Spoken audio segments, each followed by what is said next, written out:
कि आप देखिए कितना अद्भुत जो है उधर से ले व्यक्तित्व है आपका कि आप एक इंजीनियर होते हुए भी काव्य में, साहित्य में आपकी इतनी अभिरुचि, वो अद्भुत है।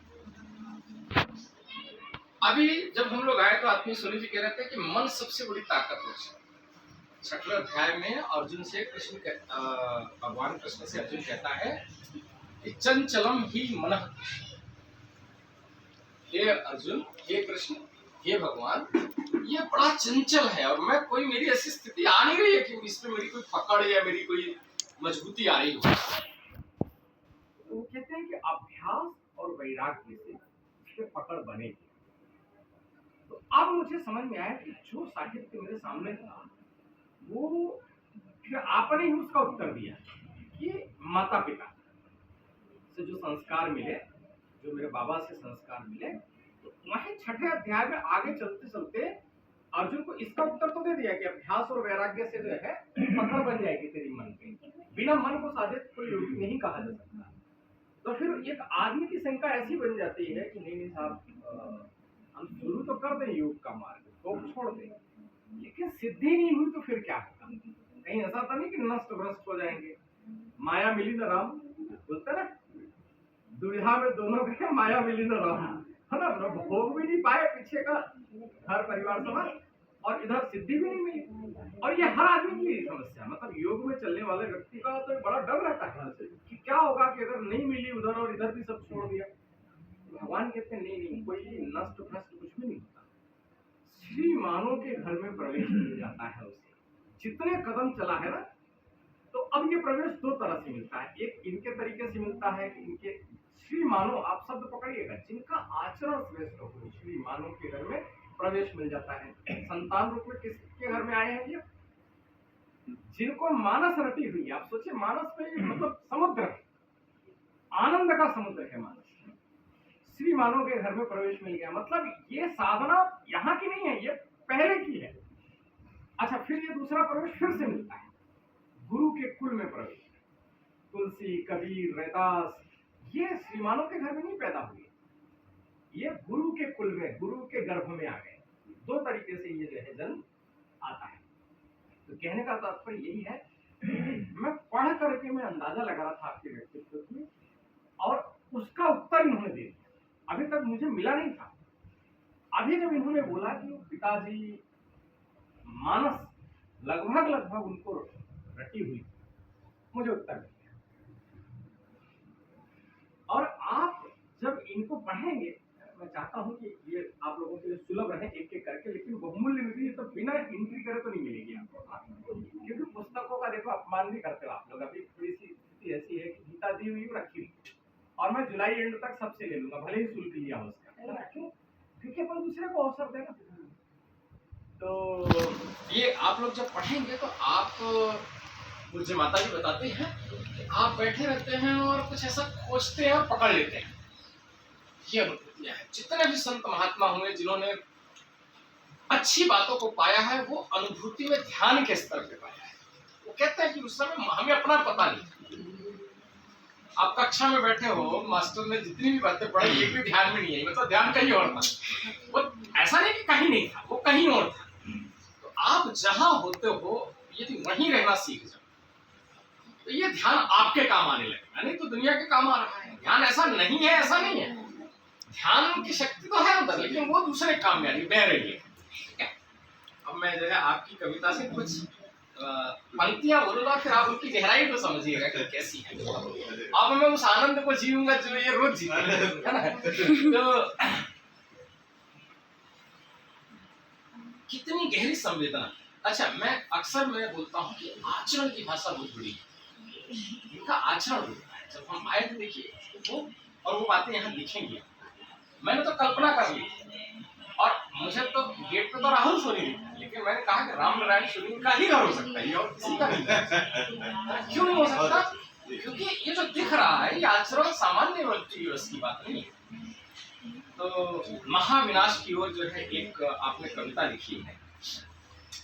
भूल जाते हैं कि हमने प्राण खींचे हैं पवन से, तृप्ति लेकर चल रही हर बूंद धरती से गगन से, जान लो ग्रास भर का अन्न महीनों में उपजता, कई वर्षों तक है तपता, तब कहीं यह वन सस्ता।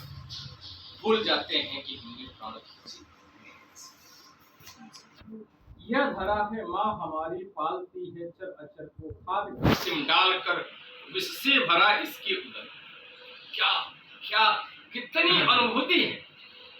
खाद कृत्रिम डालकर विष से भरा इसके उदर। बात इतनी सहज रूप से कह दी है, इतनी गहरी बात इतनी सहज रूप से कह दी है। खाद कृत्रिम डालकर विष से भरा इसके उदर को, मौन धरती कब कपाती इस तरह इस क्रूर नर से, जो विकासों की कहानी गढ़ रहा भूल जाते हैं।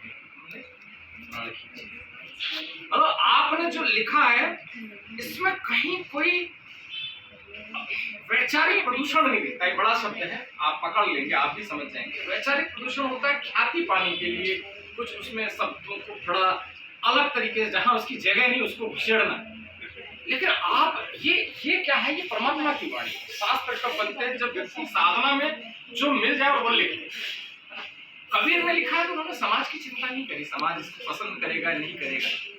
उन्होंने कहा पाछे पाछे हरि फिरे कहत कबीर, जब मैं था तब हरि नहीं, अब हरि है मैं नहीं। उन्होंने नहीं चिंता करी कि समाज इसको पसंद करेगा कि नहीं, सब लिखते। आप भी जब लिखते हैं तो मुझे ऐसा लगता है कि बहुत गहरे बोध में लिखते हैं। मतलब फिर उस समय ये चिंता नहीं। आपने कविता मुझे व्हाट्सएप पे भेजी थी, ना रिश्ते रहे ममेरन की। अब ममेरा शब्द दुनिया में पता नहीं कितने लोग तो समझ ही नहीं पाएंगे कि ममेरा क्या होता है। लेकिन आपने इसकी चिंता नहीं करी कि भाई वो समझेगा कि नहीं समझेगा। सब ठाठ गए ठठेरन के। अभी ठाठ बाट ठठेरा मतलब तुम्हारे बर्तन मारने का व्यापार ये ठठेरी तो हो तुम। अष्टावक्र कहते थे कि भाई ये चमारों की सभा, इतने बड़े बड़े जनक के ज्ञानी के चमार। अरे बोले इनको चमड़ी दिखती है तो चमार ही हुए ना, ये कौन से ज्ञानी हुए जिसको ऊपर। अब तुम बर्तन मारते देखो, धनतेरस स्वास्थ्य का त्योहार, हम दुनिया भर के बर्तन उठा लाते हैं, ले आओ कोई बात नहीं, थोड़ी सी चिंता स्वास्थ्य की भी करो। स्वास्थ्य यानी धन, ये हमारी वैदिक संस्कृति। धन के अलावा हमने स्वास्थ्य के अलावा हमने धन किसी को माना ही नहीं, श्वास को ही संपत्ति मानी है। तो बड़ा मुश्किल है कि कम समय में आपको समझना। और ये हमारा सौभाग्य है कि ऐसे विद्वान व्यक्ति हमारे समाज में मिली। मुझे पीड़ा होती है, कॉलोनी में कोई कार्यक्रम होता है वो चोर पार्षद को बुला लेते हैं। क्यों बुलाते हो भाई? कभी पूछो तो सही, कोई व्यक्ति है जो समाज के लिए जी रहा है, जिसकी योग्यता है वो सम्मान पाने की। ये परंपरा बंद होनी चाहिए। अच्छे चिकित्सक, अच्छे सेवानिवृत्त सेनानी, अच्छे अध्यापक, अच्छे सोनी जी, ऐसे हजारों लोग हो सकते हैं। तुम्हारी दृष्टि चाहिए। मुझे सौभाग्य है, मुझे गर्व होगा कि मैं उस समय में पैदा हुआ हूँ जिस समय सोनी जी जैसे महात्मा है हमारे समाज में। ये तो मैं समाज के विषयों को लेकर जो पीड़ा है आपके मन में, उसके बारे में बात कर रहा हूँ। जब इनका अध्यात्म पढ़ेंगे आप, इनकी अनुभूतियां पढ़ेंगे तो और गहरा दर्शन है। मतलब इनकी समझ उपनिषदों से मैच करती है। और शाश्वत सत्य जानना है तो उपनिषदों के बिना आप जान नहीं सकते। बहुत धीमी लेकिन बहुत स्पष्ट भाषा बोलते हैं।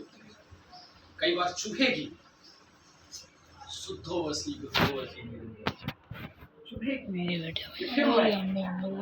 शुद्ध हूँ, बुद्ध हूँ और परमानंद का स्रोत हूँ, ऐसी तो मेरी स्थिति नहीं है। ये है कहाँ? अपने व्यक्तित्व में खोजने की एक लालसा बनी। तो धीमी भाषा बोलते हैं उपनिषद, लेकिन बड़ी स्पष्ट बोलते हैं। कई बार कड़वी भी बोलते हैं। आदि गुरु शंकराचार्य जा रहे हैं वाराणसी की गलियों में, और वहां एक स्वीपर जो है वो झाड़ू लगा रहा है। उन्होंने कहा हटो हटो, खड़ा हो। किससे हटा? मुझे या जो मेरे अंदर है। थोड़ी देर के लिए शंकराचार्य चौंक गए, और चौंकना चाहिए। हमारी कल चर्चा हो रही थी मंदिर में।